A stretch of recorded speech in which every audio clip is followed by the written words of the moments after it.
Olá, isso é uma aula gravada sobre um tema de bastante importância dentro da pediatria, que é a abordagem do recém-nascido ictérico.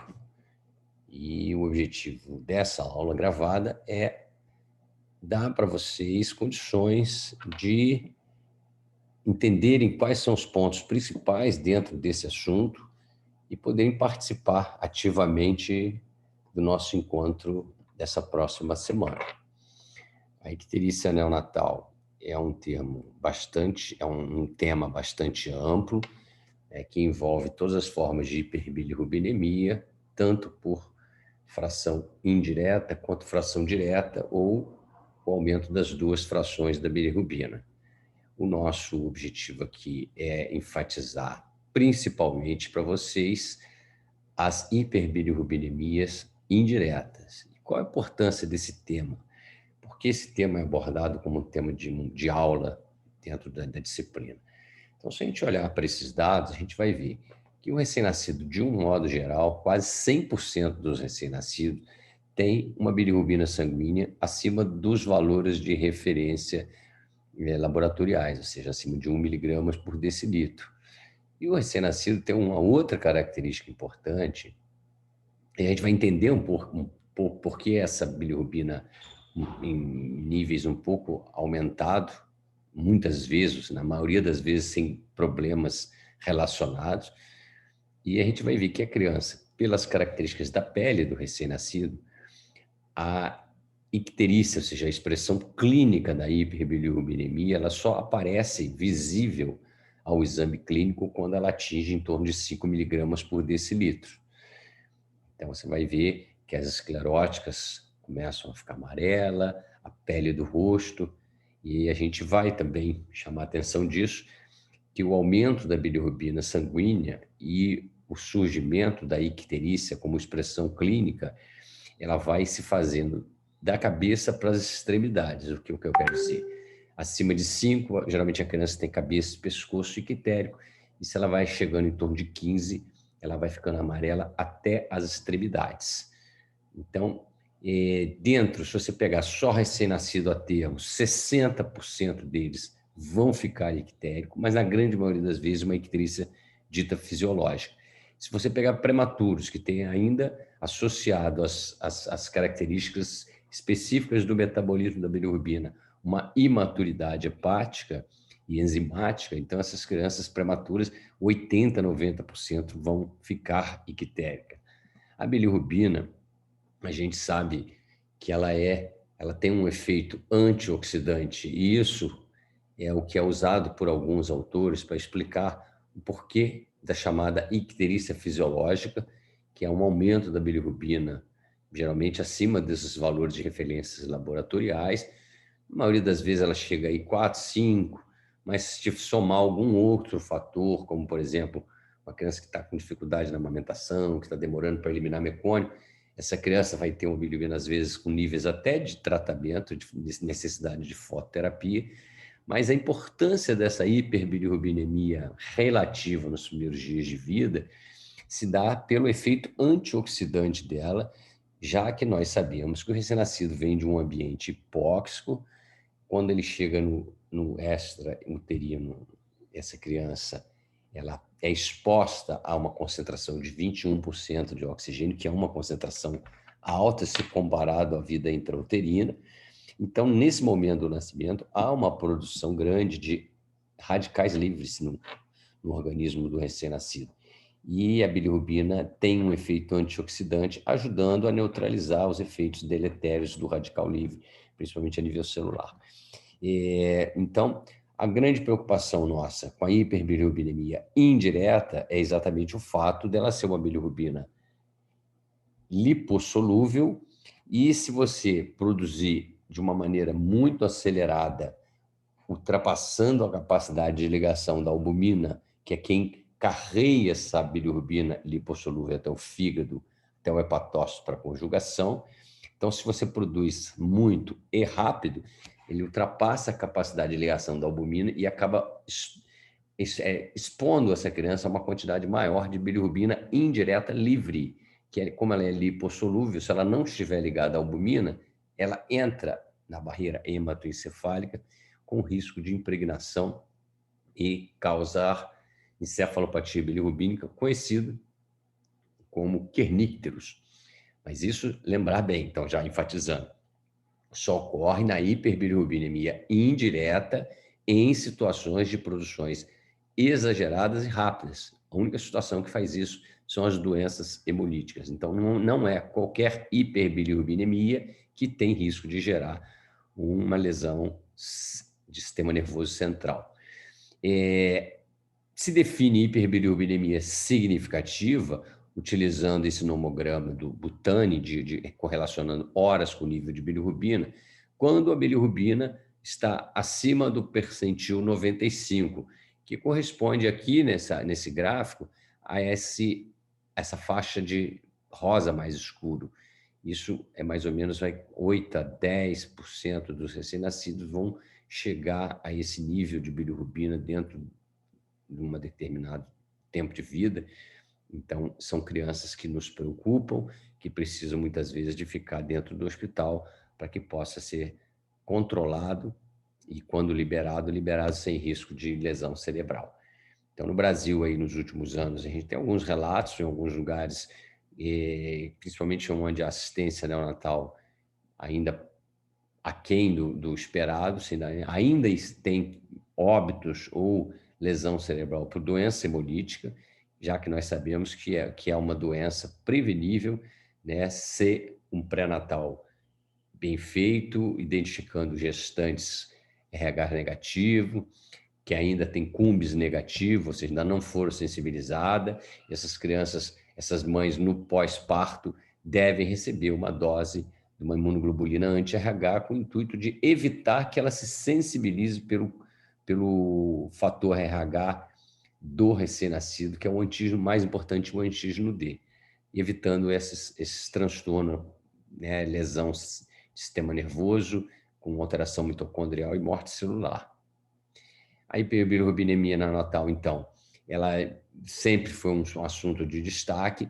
Nos Estados Unidos, na década de 90, eles tiveram que rever os protocolos, principalmente de alta do hospitalar, para identificar quem são os recém-nascidos de risco, porque, como lá a alta é precoce, se você não tiver uma boa forma de identificar quem tem risco de hiperbilirrubinemia pós-alta, você acaba favorecendo ao ressurgimento aí das hiperbilirrubinemias mais graves. Então, houve uma revisão em 2004, um novo protocolo, que, na verdade, ele identifica, no momento que você vai dar alta, se essa criança tem baixo risco, médio ou alto risco de hiperbilirrubinemia. Se ela tiver médio, alto risco, você tem que avaliar se é melhor, de repente, não dar alta naquele momento e acompanhar mais um tempo essa criança, evitando com isso o risco da hiperbilirrubinemia e do kernícteros.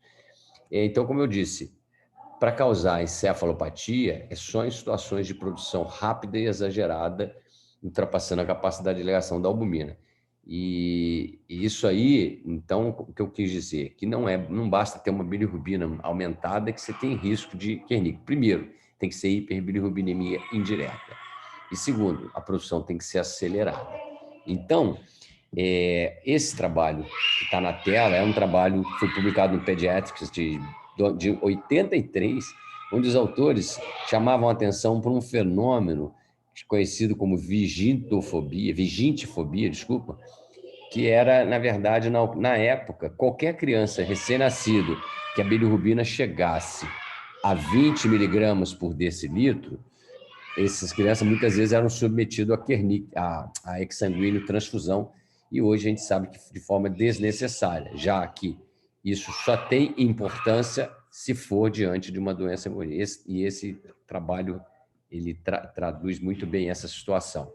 Então é importante vocês reverem o metabolismo da bilirrubina, lembrando que a bilirrubina indireta livre, ela vem a partir da degradação, a grande maioria dela, a partir da degradação das hemácias. A criança tem um nível de hemácia maior quando nasce, hematócrito mais alto, e ela as hemácias são destruídas um pouco mais rápido, porque a vida média da hemácia de um recém-nascido é mais curta, em torno de 90 dias. E isso aí explica por que eles produzem mais. Outro fator importante de ser lembrado é que o recém-nascido, logo aos primeiros dias, ele ainda está em formação de flora intestinal, então a bilirrubina direta, quando chega no tubo digestivo, ela não sofre a ação das bactérias, formando estercobilino e urobilinogênio. Na verdade, como ainda não tem uma flora, ela sofre a ação de uma enzima que existe no recém-nascido, chamado beta-glucuronidase, que é uma enzima que desconjuga a bilirrubina direta. Ou a bilirrubina direta cai no intestino, ou ela é eliminada nas fezes. Se ela permanecer um tempo parada dentro do intestino, ela é desconjugada, volta à forma livre, lipossolúvel, e aí ela volta para a circulação, chamando de circulação enterhepática. Então, esses fatores que vocês estão vendo aí, eles podem interferir com a capacidade de ligação da albumina em relação à bilirrubina, acidose, sepse, hipóxia, hipominemia, prematuridade, algumas drogas, como cefalosporinas de terceira geração. Então, são todos fatores que você deve evitar nessa fase onde a produção de bilirrubina é maior. A gente sabe que o recém-nascido ele tem algumas limitações no seu metabolismo, como eu já chamei a atenção, e ele produz mais bilirrubina do que uma criança maior e um adulto, que chega 3 vezes mais, os fatores eu já falei, e lembrar da flora escassa e da atividade da beta-glicuronidase, fazendo com que a circulação enterhepática seja muito exacerbada no recém-nascido.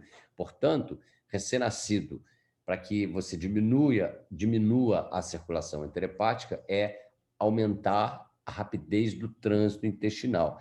E a melhor maneira de você conseguir isso é colocando essa criança para amamentar em livre demanda e fazendo com que haja um estímulo gastrocólico e eliminação dessas fezes com mais rapidez e com mais frequência do que o normal. Os recém-nascidos têm uma atividade diminuída da glucuroniltransferase, que é a enzima que conjuga a bilirrubina indireta ao ácido glucurônico. Então, só para a gente ter uma ideia, na primeira semana ela chega a ser 1% da atividade do adulto. Ela vai normalizar aí nas primeiras semanas de vida. Então, o recém-nascido ictérico, a gente geralmente diminui em duas categorias. A não patológica e a patológica. A não patológica, o destaque é para a fisiológica, que é aquela que tem relação apenas com as características do metabolismo da bilirrubina, e dentro das não patológicas, nós temos 2 tipos de icterícia relacionado à prática da amamentação. Então, você tem aquela icterícia precoce, com aumento da indireta naquela mãe que está com dificuldade em amamentar, e aí isso repercute num trânsito intestinal pior, aumentando a circulação enterhepática, e você tem aquela criança, filho de uma mãe, que ao amamentar exclusivamente ao seio seu filho acaba tendo um nível aumentado da bilirrubina, e o motivo disso é porque algumas mulheres têm no leite algum fator que aumente a fração indireta da bilirrubina. Hoje, a teoria mais aceita é que algumas mulheres tenham nível de beta-glucuronidase aumentada no leite. E aí ela faz desconjugação dessa bilirrubina, e essas crianças fazem uma bilirrubina, uma hiperbilirrubinemia, que começa geralmente depois da primeira semana, e essa criança está evoluindo bem, ganhando peso, mamando super bem, mas está ictérica. E você dosa a bilirrubina indireta. Se ela estiver mamando exclusivamente ao seio, você tem que pensar nessa causa da icterícia. Logicamente, a gente procura excluir outras causas. E as patológicas você pode dividir entre as não conjugadas ou indiretas e as conjugadas, que são as chamadas colestase neonatal. E ainda tem algumas situações, por exemplo, como sepse, infecção congênita, principalmente, que você tem tanto o aumento da indireta quanto o aumento da direta. Então, a icterícia fisiológica, o que justifica esse nível aumentado de bilirrubina na primeira semana de vida, se deve a exatamente o fato de ele ter um hematócrito mais alto, hemácia de vida mais curta, tem uma menor concentração de albumina, tem uma limitação da proteína Y, que é a proteína que tem dentro do hepatócito, que capta a bilirrubina que chega ao hepatócito trazida pela albumina, tem uma limitação da glucuroniltransferase, você conjuga menos e tem muita circulação enterhepática. Quando a gente pensa em patológica, a gente tem que pensar basicamente em 3 coisas. Ou ela está produzindo demais, os principais representantes são as doenças hemolíticas, ou ela está com a conjugação diminuída, tem alguma coisa interferindo com essa conjugação, ou ela tem uma excreção alterada. E lembrar que icterícia patológica, sempre que a bilirrubina aparecer dentro das primeiras 24 horas de vida, sempre é patológica. Se a bilirrubina atingir dentro daquele nomograma de Butani, né, um percentil 95, como eu mostrei lá, aqueles 8 a 11%, é patológico. Se essa criança tiver um aumento da bilirrubina acima de 0,2 miligramas por hora, é patológico. Se essa criança tiver uma bilirrubina que aparece aí depois de 24, mas que dure mais do que 10, 14 dias, isso também é patológico. E qualquer aumento da bilirrubina direta, acima de 20% da bilirrubina total, também é considerado patológico.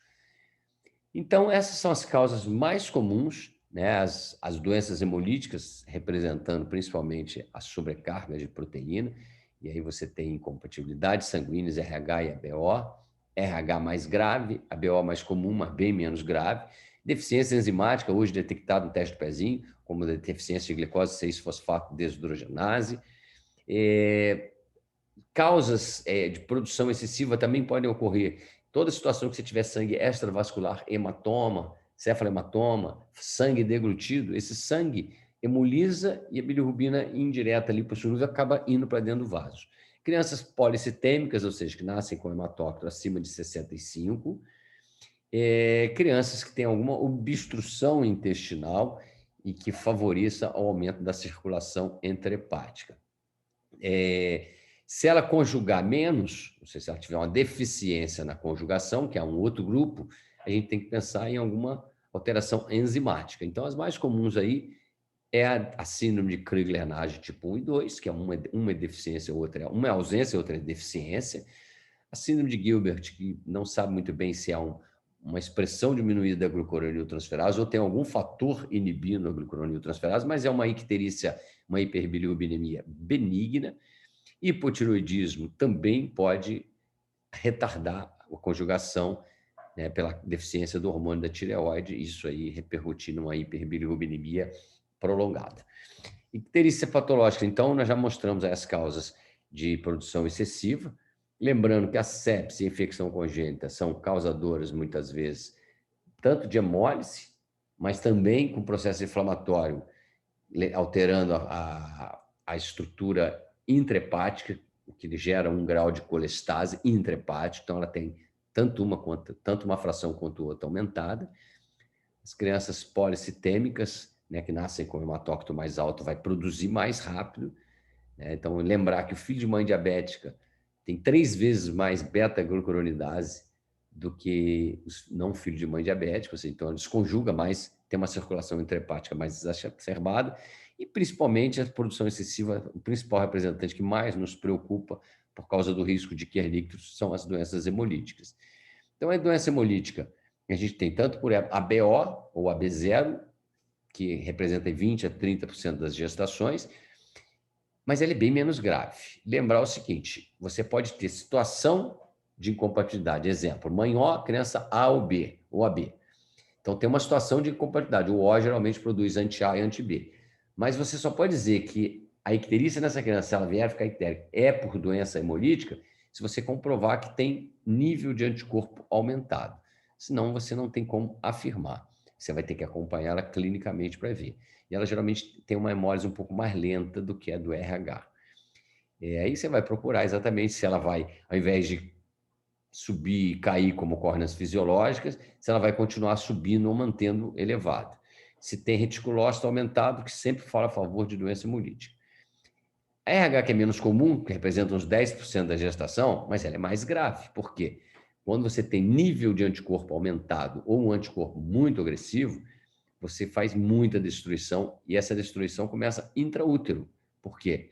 Porque o anticorpo é da classe do IgG e atravessa a placenta. Mas lógico que no RH, a mãe precisa ter sido sensibilizada previamente para que ela tenha anti-RH, anti-D. O ABO, a pessoa que é O, ela já nasce com algum nível de anti-A e anti-B. Mas o RH, você só vai ter anti-D, que é o principal antígeno do grupo RH, se a pessoa for sensibilizada previamente, ou com transfusão, ou ela teve uma gravidez anterior, ou ela teve um aborto anterior.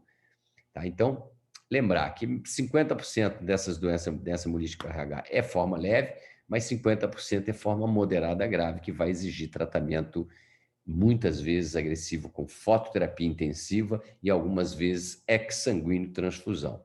Então, por exemplo, alguma coisa importante, a positividade do teste de Cummins indireto é sempre positivo no RH, tanto direto quanto indireto.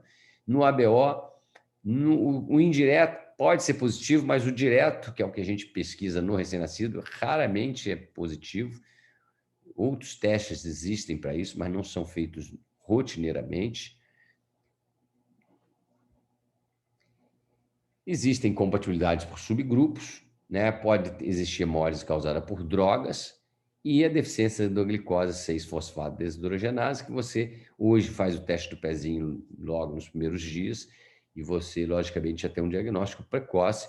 E a evolução clínica dessas crianças é uma criança que fica ictérica, geralmente depois de 24 horas, parecendo fisiológica, só que é diferente da fisiológica, que sobe até o terceiro, quarto, depois cai, essa continua mantendo ou subindo lentamente e, paralelo a isso, ela vai hemolizando, porque ela oxida as hemácias.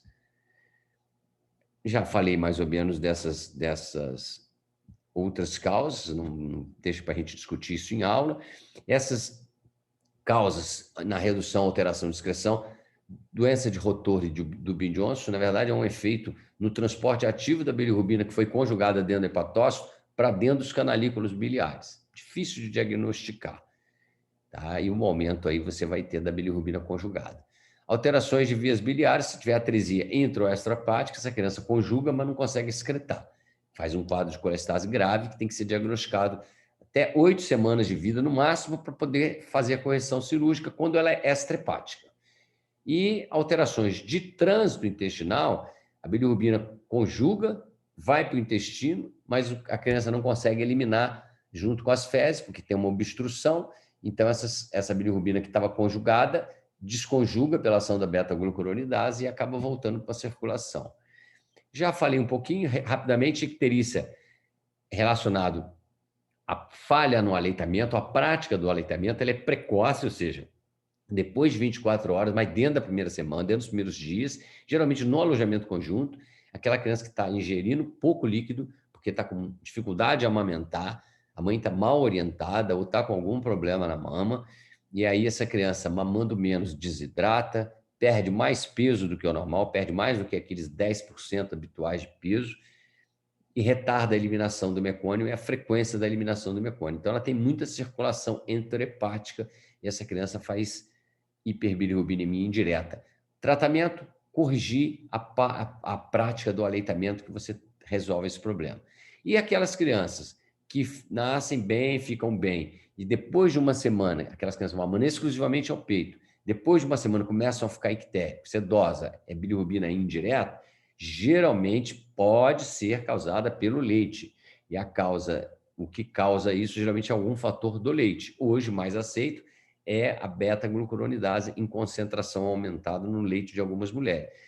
O que chama atenção são crianças que clinicamente estão ótimas, ganhando peso, mamando bem, bem hidratadas, ficaram ictéricas tardiamente, às custas da bilirrubina indireta, e se você suspendeu o aleitamento, a bilirrubina cai, mas a gente hoje recomenda que não se suspenda, apenas vá acompanhando para não interferir com a prática, porque uma vez suspenso o aleitamento, para você retornar isso depois é muito difícil, e aí acaba desmamando precocemente. Então, essas crianças têm que ser estimuladas a continuar no peito, você vai dosar a bilirrubina dessas crianças de tempos em tempos, se tiver nível de foto, vai para a fototerapia, e o restante dos exames são todos normais, excluindo outras causas. Então, estimular o aleitamento sempre. O manual, o novo guideline da academia, que já tem 17 anos, ou seja, não é tão novo mais, um adolescente já, ele exatamente o que ele quer prever é a avaliação sistemática universal da criança no momento da alta, para você conseguir detectar quais crianças têm riscos de hiperbilirubinemia pós-alta.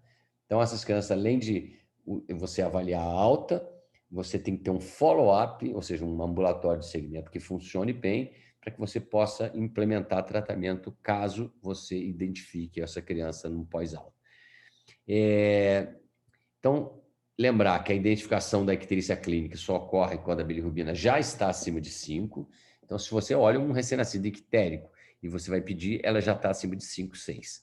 Avaliação subjetiva, visual, ou seja, o que eu acho muito amarelo, você pode achar mais ou menos ou pouco. Então, sempre avaliar numa luz, de preferência com luz natural, tira a roupa da criança, observa até onde se estende esse amarelo, e se você tiver dúvida na pele, você faz uma compressão em cima para olhar se na volta da reperfusão você consegue identificar o amarelo. E lembrando que o nível de bilirrubina vai subindo, a impregnação ocorre de forma crânio-caudal, onde a criança fica, primeiro é o rosto, cabeça e pescoço. E aí um autor lá na década de 60, final da década de 60, correlacionou nível de bilirrubina e extensão do amarelo da icterícia. Ele viu isso, nível 1, zona 1, cabeça e pescoço, geralmente a bilirrubina está em torno de 6. Quando ela estende até a cicatriz umbilical, ele chamou de zona 2. Então, o 2 é o 1 mais 2, não é? Saiu do 1 e passou para o 2, 1 mais 2. O 2, então, até a cicatriz umbilical, geralmente a bilirrubina está em torno de 9.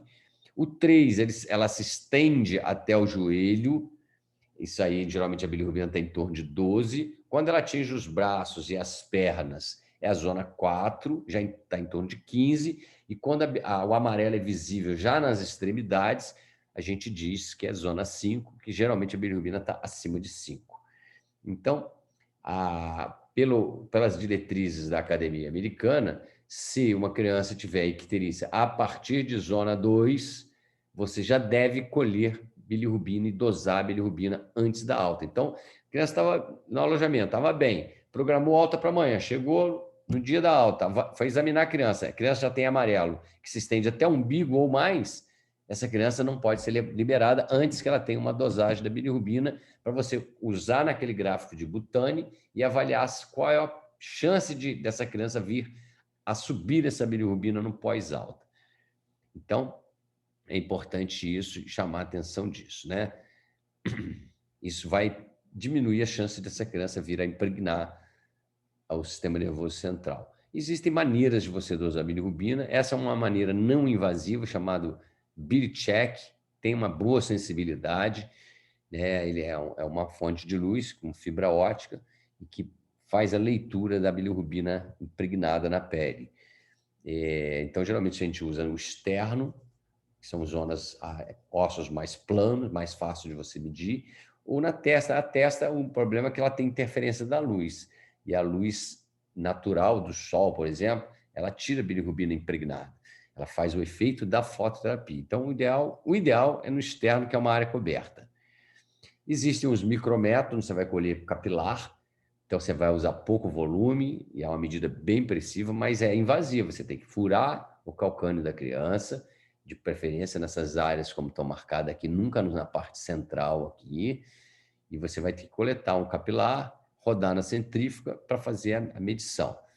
A partir do momento que você tem essa dosagem, você vai cruzar isso com o tempo de vida dessa criança, e aí você vai ver se ela está acima do percentil 40 ou abaixo, entre 40 e 75, ou de 75 e 95 ou mais de 95.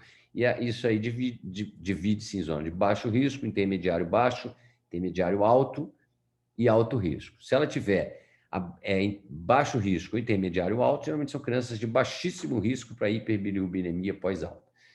Se ela tiver intermediário alto ou alto risco, essas crianças têm alto risco, e aí você tem que segurar e acompanhar essa criança.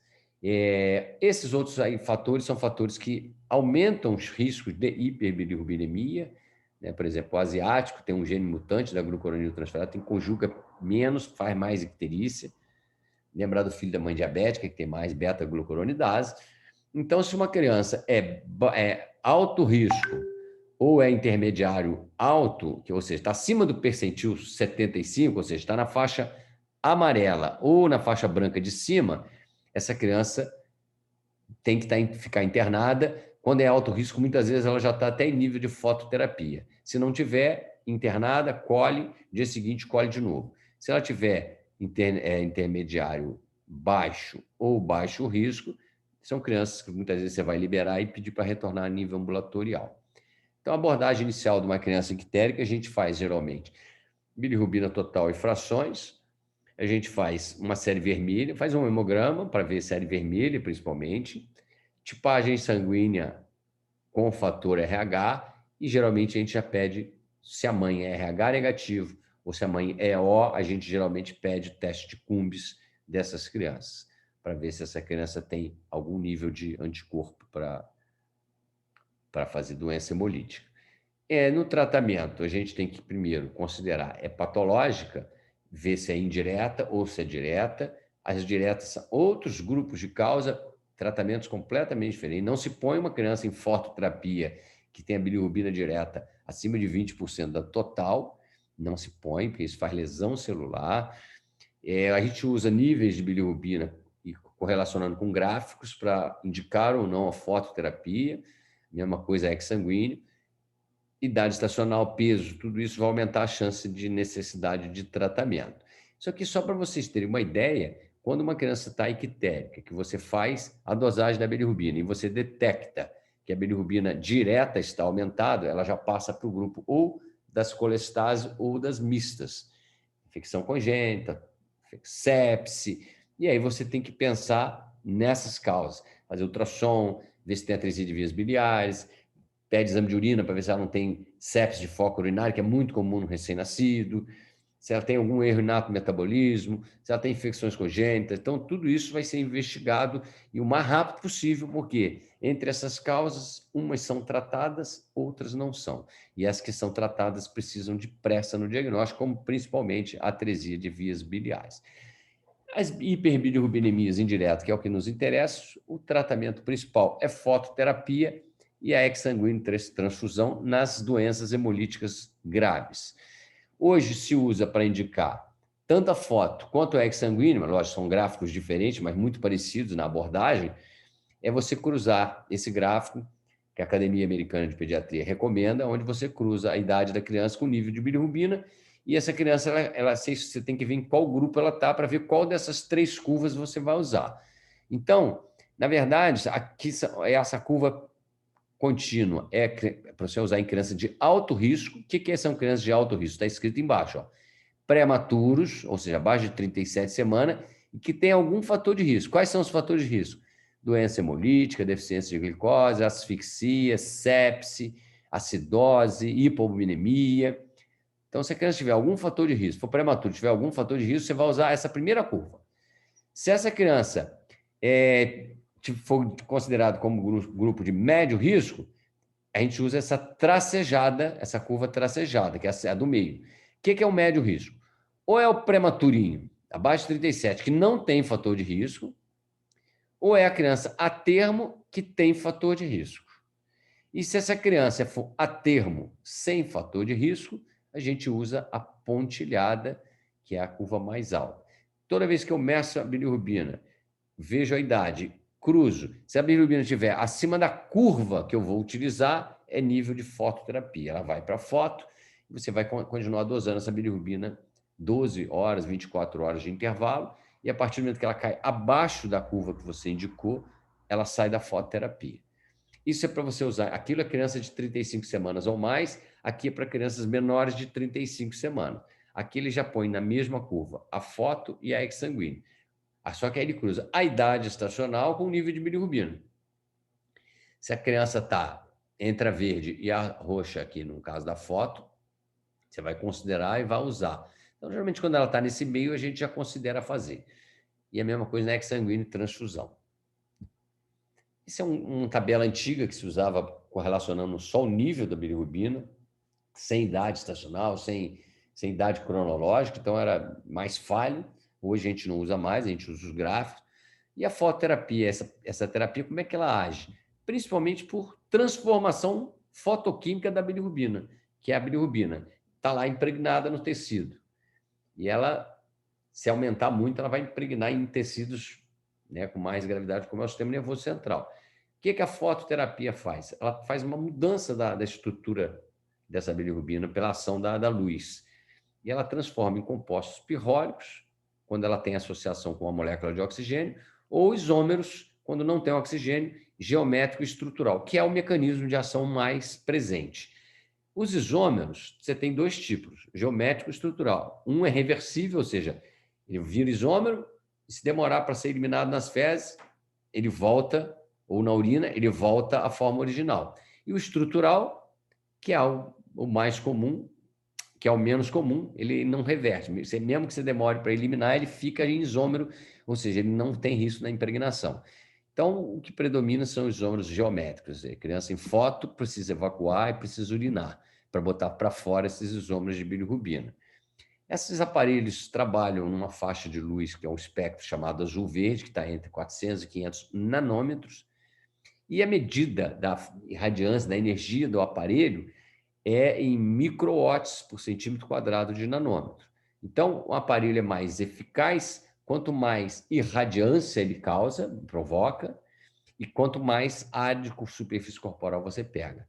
E a gente diz que um aparelho, dependendo do tipo de luz, que trabalha nessa luz espectro azul-verde, ela passa a ter esse efeito de fazer essa transformação fotoquímica da bilirrubina se acima de 8 a 10 microwatts centímetro quadrado nanômetro. Abaixo disso não tem esse efeito. Então, acima disso tem um efeito recomendado. Quanto mais irradiância tiver um aparelho, mais eficiente ele é, e é o que a gente busca hoje em dia. E hoje a gente chama de fototerapia intensiva os aparelhos que produzem mais de 30 microwatts por centímetro quadrado de nanômetro. Então, a eficácia desses aparelhos depende do tipo de luz, da irradiância que ele produz e, logicamente, do maior área corporal que ele possa atingir.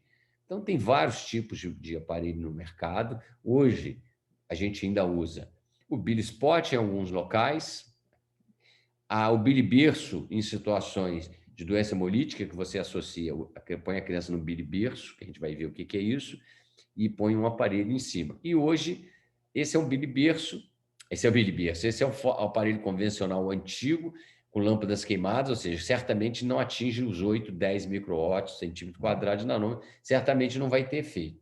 Então, uma criança que está nessas condições que vocês estão vendo aí, um aparelho desse vai ajudar praticamente nada. Esse é o bilispot, que é um aparelho de fotointensiva, produz 30, 40 microwatts centímetro quadrado de nanômetro. Ele tem um foco de luz, então ele tem a superfície corporal é pequena, às vezes tem que usar mais de um aparelho. Esse é o biliberço. Então, criança, existe o biliberço de lâmpadas convencionais, fosforescente, e tem o aparelho hoje, biliberço com lâmpadas de LED, que é mais eficiente. A criança deita em cima dessa luz, só que ela tem, logicamente, um colchão de silicone transparente. E aí, por cima, você põe outros aparelhos intensivos.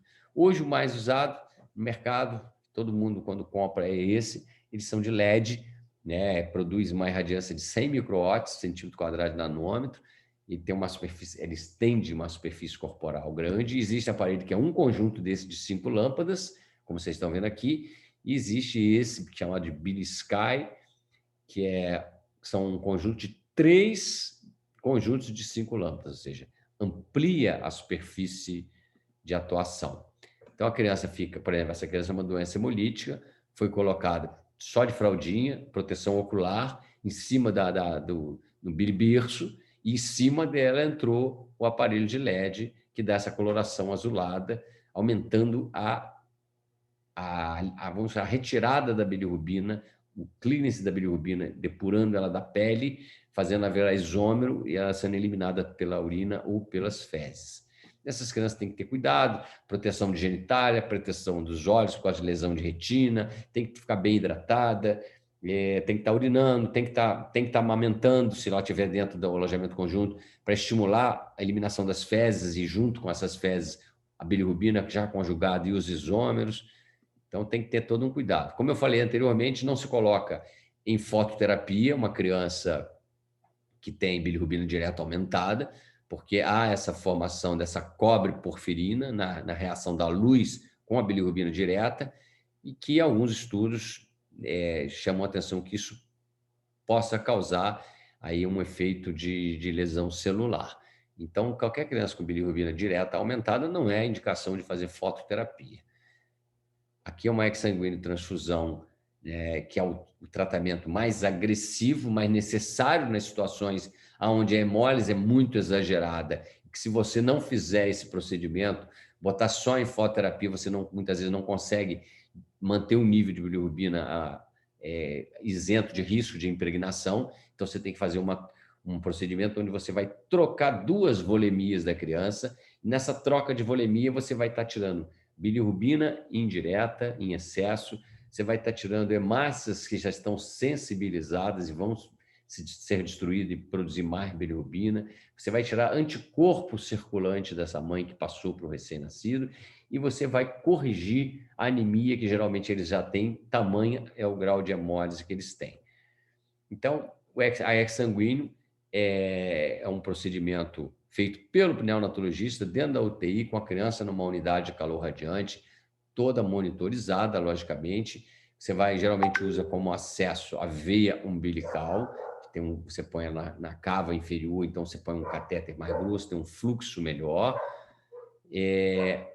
Isso é uma preocupação que o americano passou a ter antes de fazer essa revisão em 2004, foi que como eles não estavam tendo mais, as pessoas desaprenderam a fazer exsanguíneo. Hoje, realmente, no Brasil mesmo, a gente já tem bem menos doença hemolítica, mas ainda tem nos hospitais de referência. Então, é sempre bom que a gente aprenda a fazer. Quem vai fazer pediatria e vai fazer uma residência, o ideal é que aprenda a fazer e faça uma, pelo menos. Quando é que você indica a exsanguíneo transfusão? Aquela criança que você já sabe, pelos dados do pré-natal, que a mãe é RH, que a mãe é já cumbis indireto positivo, ou seja, se ela é cumbis indireta, ela já está hemolizando esse recém-nascido, esse feto. Então, se ele nasce com características de hemólise grave, que é aquela criança que nasce edema subcutâneo, líquido extravasado em cavidades, isso é chamado de hidropsia. Se ele já nasce nessa condição, isso é sinal de insuficiência cardíaca importante, secundário à anemia. Essas crianças têm que fazer exsanguíneo.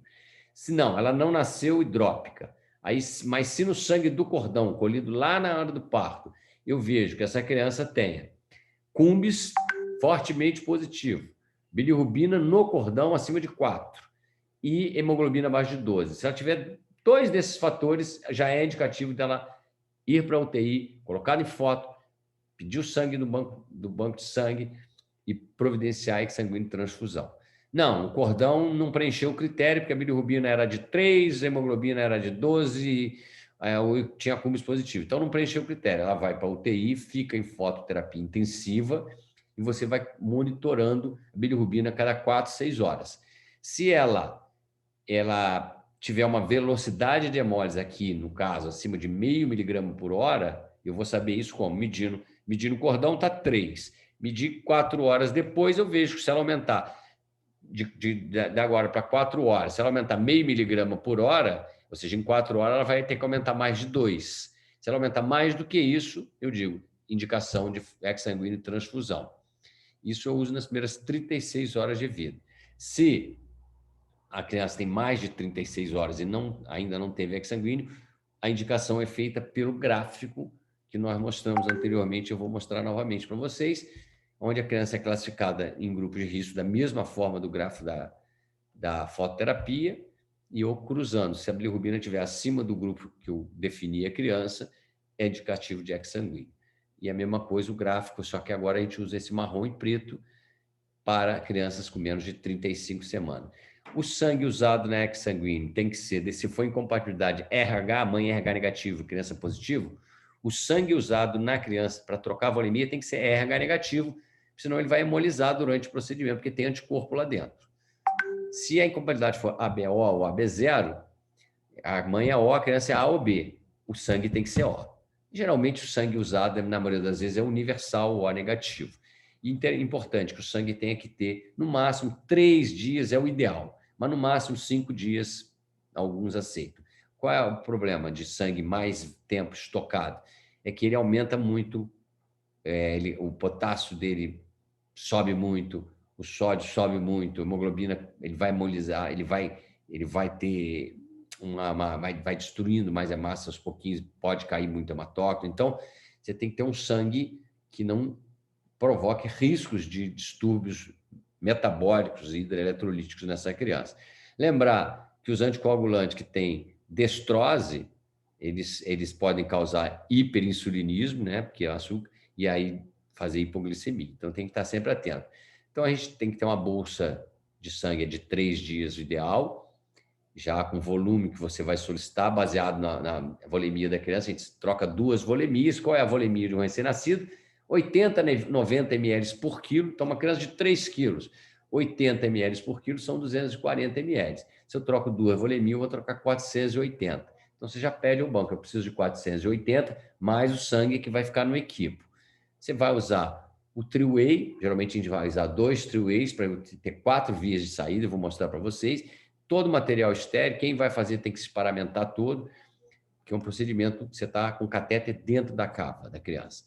Então, você conecta 2 Triways, aí você passa a ter uma saída vindo para o catéter umbilical, uma saída que você pode usar para jogar o sangue fora, uma saída onde vem o sangue da bolsa e outro para a seringa. Então, um sistema fechado diminui o risco de contaminação.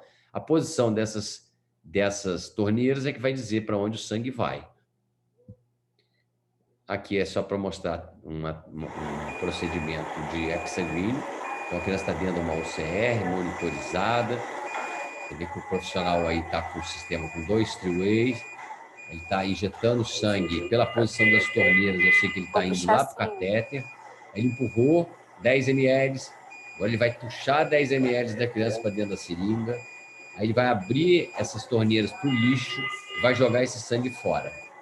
Aí ele vai fechar o do lixo, vai abrir o da bolsa, vai puxar 10 ml. Está puxando 10 ml da criança. Repare que a torneira está aberta para cá e para cá. Aí ele vai fechar aqui.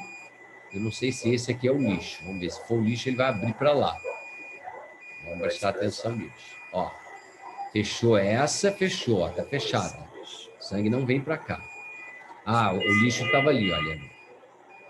Então ele empurrou para dentro do lixo, olha. O lixo era aqui, ó. Ele abriu aqui, ó. Ele fechou, ele manteve fechado aqui, abriu para cá, que era o lixo. Ele empurrou para cá. Agora ele está puxando da bolsa. Ele abriu para a bolsa. Agora ele vai fechar o da bolsa, vai abrir para a criança de novo, vai empurrar para a criança. Enfiar sangue, ou seja, injetar e retirar, você não pode fazer com muita pressa. Tem que ser devagar, porque senão você mexe com a hemodinâmica. Esses são os riscos de uma exsanguínea. Então, riscos agudos de alteração hemodinâmica, vasoespasmo por causa ou trombose por causa do catéter, distúrbio metabólico, hipoglicemia, como nós falamos, hipocalcemia, trombocitopenia é um distúrbio muito comum, agudo, pós-exsanguíneo, por causa de baixa plaqueta, às vezes, no sangue infundido na criança, e os riscos tardios, né, de anemia, que é colestase, trombose de veia porta. O que a gente quer evitar é que essa criança venha impregnar o sistema nervoso e durante a primeira semana de impregnação, primeira semana de vida, essas crianças que vinham bem ficam largadas, hipotônicas, sugando mal.